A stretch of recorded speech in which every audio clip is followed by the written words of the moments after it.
YS Jagan YSRCP నాయకులపై చంద్రబాబు సర్కారు బురద చల్లడమే పనిగా పెట్టుకుందని కడప జిల్లా వైసీపీ అధ్యక్షుడు పి రవీంద్రనాథ్ రెడ్డి మండిపడ్డారు.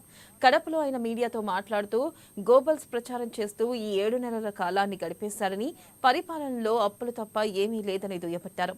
మేనిఫెస్టోలో ఇచ్చిన హామీలను తుంగలో తొక్కారని, వీటన్నిటి నుంచి తప్పించుకునేందుకు ఇలాంటి గ్లోబల్స్ ప్రచారం చేస్తూ ఇక నెలకో అద్భుత కల్పనలు తీసుకొచ్చి అబండాలు వేస్తున్నారన్నారు.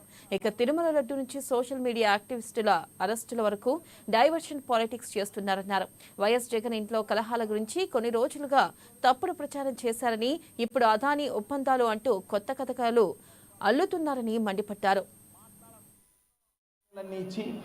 దారుణంగా మోసం చేసిన పరిస్థితి. ఒట్టి జగన్మోహన్ రెడ్డి గారి పైన బురదల్లే కార్యక్రమం తప్ప వేరే ఏంలా. దాని తర్వాత జరిగిన సంఘటనలన్నీ మనకు తెలుసు. టీటీడీ లడ్డూను వదలలేదు. ఎంతో ప్రతిష్టాత్మకంగా ఉన్న టీటీడీని నిజంగా దారుణంగా దానిపైన అబాస్పాలు చేసే విధంగా, ప్రపంచంలోనే అబాస్పాలు చేసే విధంగా ప్రవర్తించిన పరిస్థితి. ఇదన్నీ కూడా జగన్మోహన్ రెడ్డి గారి పైన బురద చల్లే కార్యక్రమం అన్నమాట.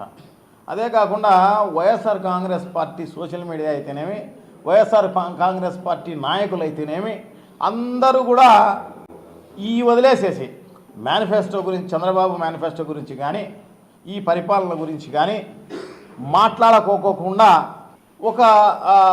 ఒక ట్రెండు అంటే ఒక దారిన తీసుకుపోయే కార్యక్రమం అంటాం. అదే డైవర్షన్ పాలిటిక్స్. సో ఏదో విధంగా వైఎస్ఆర్ కాంగ్రెస్ పార్టీనో జగన్మోహన్ రెడ్డి గారి పైన బురద చల్లితే దానిపైన ఆన్సర్ ఇచ్చే కార్యక్రమం జరుగుతూ ఉంటుంది. మన గురించి ప్రజలకు ఏం తెలియదు అని వాళ్ళ ఊహ. సో ఈ జగన్మోహన్ రెడ్డి గారి ఇంటి గురించి, ఇంట్లో కలహాల గురించి ఇప్పుడు కొత్తగా ఏమీ లేనిది, అసలు సంబంధమే లేదు, సంబంధం లేని ఇష్యూను వండి వార్చే కార్యక్రమం ఇప్పుడు జరుగుతోంది.